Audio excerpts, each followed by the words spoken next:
हाय फेवलर्स, welcome back to my channel. Video को start करने से पहले अगर अभी तक आप में से किसी ने मेरे चैनल को सब्सक्राइब नहीं किया है तो प्लीज़ चैनल को सब्सक्राइब, वीडियो को लाइक और नीचे कमेंट करते हुए ज़रूर बताइएगा कि आज का पार्ट आप लोग कैसा लगा।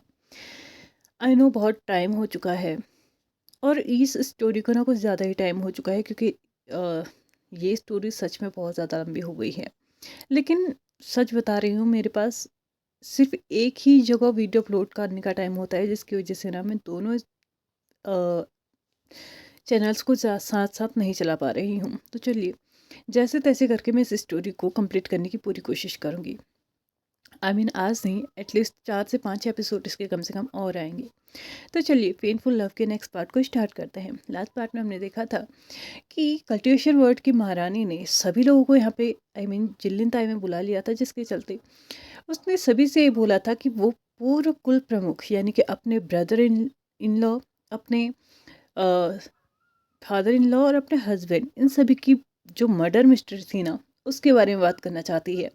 लेकिन फ़िलहाल उस चीज़ का टाइम अभी नहीं रह चुका है, इसलिए आप सभी लोग बहुत दूर से आए हुए हैं और बहुत ज़्यादा टाइम आप लोग बहुत ज़्यादा थक भी गए होंगे, क्योंकि इतनी बड़ी टाइम जर्नी में आप लोग यहाँ पे आए हैं। इसलिए आप लोगों को फ़िलहाल के लिए रेस्ट कर लेना चाहिए और हम लोग कल इसके बारे में बात करेंगे। कल सुबह यहाँ पे मीटिंग रखी जाएगी। यहाँ पे मीटिंग को यहीं पे डिसमिस करते हुए वो बाहर को जाने लगी, लेकिन जाते हुए उसने फिर से उस कॉर्नर की तरफ देखा जहाँ पे विंग और लैन जी पहले से ही छुपे हुए थे। वो अभी भी किसी के सामने नहीं आए थे, क्योंकि ये किसी को भी नहीं पता था फिलहाल के लिए। ऐसा उन लोगों को लग रहा था कि यहाँ पे किसी को भी नहीं पता है कि विंग और लैन जी आ चुके हैं। दूसरी तरफ दूसरी नज़र उसने फेसांग की तरफ डाली। यहाँ पे सभी लोगों ने आपस में ही प्लान बना रखा था कि यहाँ पे जैसे ही ये मीटिंग डिसमिस होगी, उनकी अलग से मीटिंग होगी। लगभग 1 घंटा निकल चुका था और फाइनली सभी लोग जो आए थे अपना खाना वाना खा खो के अपने रेस्ट रूम्स में जा चुके थे। अब बारी आ चुकी थी विंग, लैन वांगजी, वैन किंग, भेसांग और जिन यांगली, इन सभी की मीटिंग की। जिन यांगली इन सभी को बताती है कि मुझे पूरा यकीन है कि आज रात वो लोग कुछ ना कुछ ज़रूर करेंगे, क्योंकि अगर वो कल के दिन हमारी बोलती बंद करना चाहते हैं तो आज रात का ही उन लोगों के पास टाइम है। इसलिए मुझे लगता है कि वो सबसे ज़्यादा यही कोशिश करेंगे कि आज रात ही ये सारा कांड यहीं पर समाप्त हो जाए। उसने फिर विंग और लैनवांग जी की तरफ देखते हुए बोला, क्या तुमने अपना काम कर लिया? तो यहाँ पे विंग बोलता है, हाँ मैंने पूर्व कुल प्रमुख नी के का जो सर है ना, वो महंगियाओं के कमरे में देखा है, लेकिन वो उसकी गुप्त कमरे में है। इसलिए मुझे नहीं लगता है हम डायरेक्टली वहाँ पे जा सकते हैं, और आप महारानी होने के बावजूद भी ये आदेश नहीं दे सकती, क्योंकि वो उसका कमरा है। जहाँ पे वो रहता है, और हर किसी के कमरे में कुछ ना कुछ सीक्रेट चीज़ें होती है, इसलिए वो इजीली उस चीज़ को जांच तो नहीं करने देगा। लेकिन हाँ, अगर मौका मिला तो हम आज रात जाके उस सर को निकाल लेंगे, क्योंकि यही हमारे लिए सबसे बड़ा सबूत होगा तब जब हम सुबह सबके सामने इन सारी चीज़ों को रखेंगे। यहाँ पे जैन यांगली फिर से वेसांग की तरफ देखती है और वेसांग अपने सर को हिलाते हुए सहमति देता है कि हाँ, उसने जो प्लान बनाया है वो उसके ऊपर जरूर काम करेगा। इसी के साथ तीनों सभी लोगों ने बिना किसी को पता लगे ही अपने अपने रास्ते को देख लिया था और इस कमरे से बाहर निकल चुके थे। सभी लोग आराम से अपने अपने कमरे में जा चुके थे, लेकिन हाँ, सोया इनमें से एक भी नहीं था, क्योंकि उन्हें पता था कि अगर आज रात उन लोगों ने कोई एक्टिविटी की, मैंग्याओ और उसके पार्टनर ने, ऑफ कोर्स सी बात है, वो अकेला तो ये सारा काम नहीं करेगा ना, इसलिए उसे साथ की ज़रूरत तो ज़रूर पड़ी होगी। और अगर उसके को साथ की ज़रूरत पड़ी है तो उसका साथी ज़रूर होगा, और वो आज रात कुछ ना कुछ करने की ज़रूर कोशिश करेंगे। इसलिए इन सभी को चौकन्ना रहना था। सभी लोगों ने अपनी पूरी रात की नींद गंवा दी, लेकिन यहाँ पे कोई भी ऐसी हरकत नज़र नहीं आई जो कि जिनयांगली या फिर किसी और की तरफ किसी भी हमलावर का आना है, या फिर कुछ भी उन लोगों ने सस्पेक्टेड फील नहीं किया, जिसके चलते उनका ये प्लान तो पूरी तरीके से फ्लॉप हो चुका था कि वो रंगे हाथों मेंग्याओ को पकड़ेंगे। अब उनके पास सिर्फ एक ही यहाँ पे ऑप्शन रह चुका था कि वो सबके सामने ना जो है वो मेंग्याओ को एक्सपोज करें, मेंग्याओ के मुंह से खुद उसका सच उगलवाएं। सभी लोग फिर से सुबह मिलते हैं और सुबह मिलते ही वो लोग ये बात करते हैं कि आज उन्हें क्या करना है। विंग और लैनवांग जी को काम दिया गया था कि नीसेक्ट जो नियमिंग जो का सर है उसको वो सबके सामने रखे, लेकिन हाँ वो सबूत के साथ कि वो आज तक वो सर मैंग्याओ के पास ही था। इसलिए मुझे लगता है कि हम सभी को ये बात सबको तब बतानी होगी जब मैंग्याओ अपने बारे में कुछ बचाव में ना कह सके। विंग और लैनवांग जी अपने सर को हिलाते हुए हामी भरते हैं। मैंग्याओ की तरफ देखते हुए लैनवांग जी सॉरी जेन यांगली बोलती है कि ठीक है, आगे का काम तुम्हें भी संभालना है, क्योंकि तुम भी अच्छे से जानते हो कि मैंग्याओ को अगर बातों में कोई हरा सकता है तो वो सिर्फ तुम हो। अगर उसने बातें स्टार्ट की तो प्लीज़ कुछ ऐसा करना कि वो तुम्हारी जो सवालों का जवाब दे तो सच ही दे, और ना दे तो वो झूठ ना बोल सके। वेसांग अपने सर को हाँ में हिलाता है। इसके बाद बात आती है वैनकिंग की तरफ। वैनकिंग फिर से अभी जैन यांगली की नर्व्स को चेक कर रही थी और उसने चेक करते हुए बताया कि फ़िलहाल आज की रात तो उसे कोई जहर नहीं दिया गया है। और वो चीज़ें सुनते ही सभी लोग बहुत ज़्यादा शॉक्ड थे, क्योंकि जैन यांगली ने खाना भी खाया था, पानी भी पिया था, जो जो चीज़ें वो डेली लेती थी वो डेली ले रही थी, वो चीज़ें उसने ली थी, बट उसको कोई भी जहर आज क्यों नहीं दिया गया है। इसलिए यहाँ पे थोड़ा सा ना उन लोग को डाउट भी होने लगा था, और इस बारे में मतलब कहीं ना कहीं डर भी था कि कहीं उन लोगों का प्लान फ्लॉप ना हो जाए। फाइनली इन लोगों का टाइम हो चुका था मीटिंग हॉल की तरफ जाने के लिए। दूसरी तरफ मैंग्याओ भी अपनी पूरी तैयारी में था। मैंग्याओ ने अपने जो पार्टनर था उसकी तरफ देखते हुए बोला, तुम्हें पता है ना तुम्हें क्या करना है। वो हम पे वार करे इससे पहले हमें उन पे वार करना है। महारानी जिन को लगता है कि वो आज मुझे एक्सपोज करेंगी, कोई बात नहीं। उन्हें नहीं पता कि आज मैं इस सभा में किसको एक्सपोज करने वाला हूँ, और वो ये नहीं जानती है कि आज इस सभा में लोग उस शख्स को देखेंगे जिसे वो सालों से ढूंढ रहे हैं। तुम्हें याद है ना तुम्हें टाइम पे क्या करना है। तो यहाँ पे सामने खड़ा इंसान बोलता है, हाँ मैं पूरी तरीके से समझ चुका हूँ मुझे क्या करना है, आप निश्चिंत रहिए, आपका काम हो जाएगा। सभी लोग फाइनली मीटिंग हॉल में पहुंच चुके थे। मीटिंग हॉल में पहुंचते ही यहाँ पे जैन यांगली ने भी अपना औहदा ले लिया था। ऑफ कोर्स महारानी है तो महारानी के औहदे पे ही जाएगी। उसके सामने ही मेंग्याओ बैठा हुआ था, जो कि क्लैन लीडर है जिन सेक्ट का। बाकी सभी लोग अपने अपने सेक्ट के औहदे अनुसार बैठ चुके थे। लैन सिचेन आज लैन सेक्ट के एंड से यहाँ पे आया था, और उसके पीछे लैन युआन और लैन जिंगी दोनों ही बैठे हुए थे। सभी की नज़रें फिर से एक बार लैन युआन पे गई थी, लेकिन इस वक्त ज़रूरी ये नहीं था कि लैन युआन के बारे में पूछा जाए। इस वक्त ज़रूरी ये था कि वो ये जाने कि महारानी जिन ने जो उनसे बोला है क्या ये हो सकता है। क्या पूर्व कुल प्रमुख जिन और अ, जिन जिशान इन सब की मौत हुई थी, क्या उनको मारा गया था, या फिर ये सिर्फ एक गलत फहमी है। फाइनली यहाँ पे स्टार्ट करने के लिए कहा जाता है महारानी जिन से कि वो बताएं उन्हें क्या पता है। तो यहाँ पे महारानी जिन यानी कि जिन यांगली सभी के सामने खड़े होते हुए बोलती है, सबसे पहले तो मैं आप लोगों से माफ़ी चाहती हूँ कि आप लोगों को एक तो शॉर्ट नोटिस पे यहाँ पे पहुँचना पड़ा, लेकिन मेरे पास कोई और उपाय नहीं था, मेरे पास कोई और ऑप्शन भी नहीं था। अगर मैं सच्चाई सबके सामने लाना चाहती हूँ तो सबसे पहले मुझे उस सच्चाई को सबके सामने रखना होगा।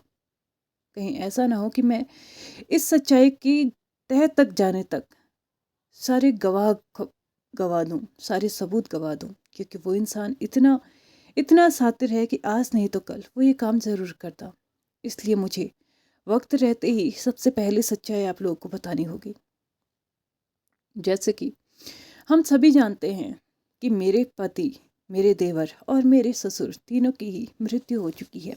लेकिन ये मृत्यु कैसे हुई।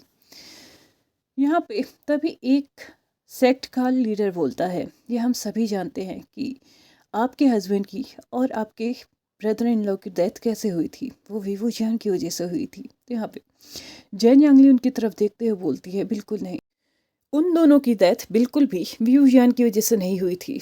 वर्षों से हम सिर्फ उसे एक गुनहगार की तरह देखते आए हैं, लेकिन क्या हम में से कोई भी है जो उसके इस गुनाह को सिद्ध कर पाए। हम लोग अच्छे से जानते हैं जब मेरे हस्बैंड ब्यूरियल माउंट से लौटे थे तो पूरी तरीके से ठीक थे, उनके अंदर कोई भी खामी नहीं थी। वहाँ से किसान की जो बेस्ट फिजिशियन थी उसने उन्हें पूरी तरीके से ठीक करके भेजा था, लेकिन उनकी डेथ लगभग 6 महीने के बाद हुई थी। क्या शीलिंग पैट्रियार्क का जादू 6 महीने के बाद चला? जबकि हम जानते हैं कि जब एक बार शीलिंग पैट्रियार्क ने इस जगह से अपने कदम खींच दिए थे, वो दोबारा यहाँ कभी नहीं आया। हम में से कौन ये साबित कर सकता है कि जो कुछ भी इस सेक्ट में, इस वर्ड में हुआ है, वो शीलिंग पैट्रियार्क की वजह से हुआ है? सिर्फ इसलिए क्योंकि वही एक इंसान था जिसने डिमोनिंग कल्टिवेशन का यूज किया था। क्या इस एक सबूत के तौर पे आप लोग ये कह सकते हैं कि ये सब कुछ शीलिंग पैट्रियार्क ने किया है? बिल्कुल नहीं, ये उसने नहीं किया है। ये किसने किया है, ये मैं आज आप लोगों को पूरी तरीके से सच्चाई बता के रहूंगी और सबूतों के साथ। वो आगे कुछ बोल पाती इससे पहले ही एक इंसान दूसरे इंसान को धक्का दे देता है। धक्का देते ही जिसको धक्का दिया था वो भी जमीन पे गिरता है, और उसने धक्का दिया था वो भी जमीन पे गिरता है। ये देख के सभी लोग शॉक्ड थे, आखिरकार ये कैसे हो सकता है? एक इंसान, चलो धक्का दे, जिसको धक्का दिया वो तो गिरा, जिसने धक्का दिया वो कैसे गिरा? तो यहाँ पे अचानक से वो उठते हुए बोलता है, माफ़ कर दीजिएगा, मेरी वजह से इन्हें भी धक्का लग गया, मैं पीछे से बस जाने की कोशिश कर रहा था। तो यहाँ पे जैसे ही उस इंसान ने माफ़ी मांगी तो उस इंसान को ये कह के छोड़ दिया गया कि कोई बात नहीं, और वो कोई और नहीं, शुमिंग चान था। लेकिन जो इंसान सामने गिरा था उसको उठाने के नाम पे शुमिंग चान ने जब अपना हाथ बढ़ाया तो उसने अचानक से उसके फेस पे लगे हुए मास्क को अपनी तलवार से काट के नीचे फेंक दिया। जो डोरी लगी हुई थी उसकी एक डोरी काट दी, और जो मास्क था ना वो नीचे गिर चुका था। और ये जैसे ही नीचे गिरा था ना, सभी लोग अपने ही जगह पे अपनी तलवारों को लेके खड़े हो चुके थे। और वो भी क्यों ना, क्योंकि उन लोगों ने साक्षात 16 सालों के बाद जिलिंग पैट्रियार्क को जो अपने सामने देखा था। जी देखते ही सभी लोग बहुत ज़्यादा बौखला गए थे। कुछ लोग डर गए थे, कुछ लोग शॉक्ड थे, और कुछ लोगों के दिल में इतना गुस्सा आ रहा था कि उन लोगों का बस चलता ना तो इस वक्त वो किस जगह पे है ये नहीं सोचते, और डायरेक्टली अपने तलवारों का वार करना स्टार्ट कर देते। यहाँ पे शुमिंग इंसान आगे बढ़ते हुए बोलता है, जीलिंग पैट्रियार्क, ये यहाँ पे क्या कर रहा है? इसे यहाँ पे किसने आने दिया? तो यहाँ पे साथ ही साथ महंग्याओ भी आगे बढ़ते हुए बोलता है, ये इंसान यहाँ पे कैसे आ सकता है? हमारी इतनी टाइट सिक्योरिटी के बाद भी ये यहाँ पे इतनी इजीली आ गया। उसने कुछ गार्ड्स को बुलाया, कुछ सैनिकों को बुलाया और उसे पकड़ने का आदेश दिया। यहाँ पे लैन वांगजी आगे बढ़ता, उससे पहले ही वेसांग ने अपने हाथ दिखाते हुए इसको रोक दिया था, क्योंकि यहाँ पे सिचुएशन और भी ज़्यादा गड़बड़ हो सकती थी। लैन वांगजी अपनी जगह पे ही रुक चुका था, सैनिकों ने आके लिविंग को पकड़ लिया था। दूसरी तरफ से मैंग्याओ ने अब बात करना स्टार्ट किया। उसने टर्न हुआ और महारानी जिन की तरफ देखते हुए बोला, आपने तो कहा था कि यिलिंग पैट्रियार्क ने पिछले 16 सालों में अपना कदम कल्टीवेशन वार्ड में नहीं डाला, तो ये आज यहाँ पे क्या कर रहा है? ये हम सभी लोगों के सामने यहाँ पे बैठा है। हम सभी को अभी तक इस पे एक बार भी डाउट नहीं हुआ कि ये कौन है, लेकिन ऐसा कैसे हो सकता है? अगर ये आज यहाँ पे आया है तो क्या भरोसा है कि ये पहले यहाँ पे नहीं आया होगा? क्या आप इस बात की श्योरिटी दे सकती हैं? आप ये कह सकती हैं कि नहीं, ये इंसान पहले यहाँ पे कभी नहीं आया? जैन यांगली कुछ बोल पाते इससे पहले ही सभी लोग कहना स्टार्ट करते हैं कि हाँ, कुल प्रमुख जिन सही कह रहे हैं, ये यहाँ पे पहले भी आया होगा। अगर आज ये भेस बदल के यहाँ पे आ सकता है तो ये पहले कैसे नहीं आ सकता?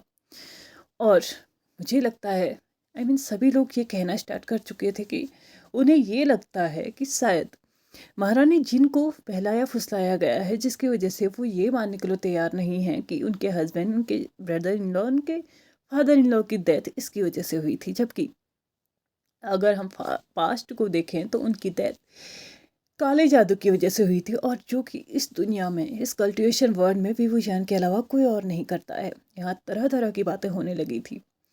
सभी लोग वीन की तरफ बहुत ज़्यादा गुस्से भरी निगाहों से देख रहे थे।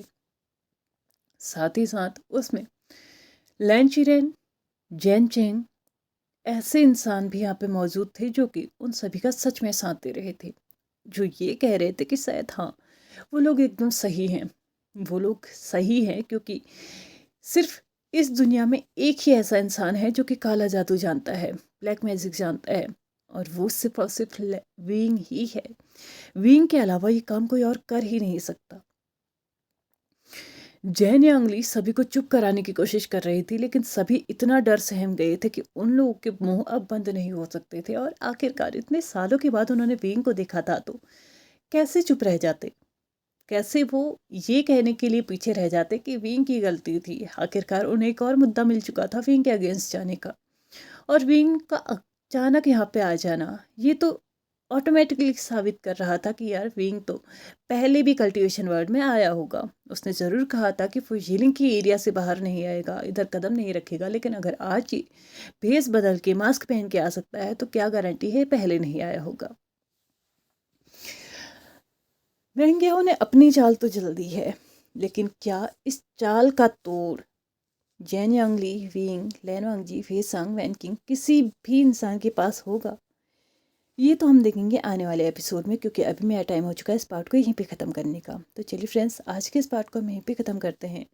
वीडियो पसंद आए हो तो please like share subscribe and comment करते हुए जाइएगा। Thank you so much for watching my video and bye bye.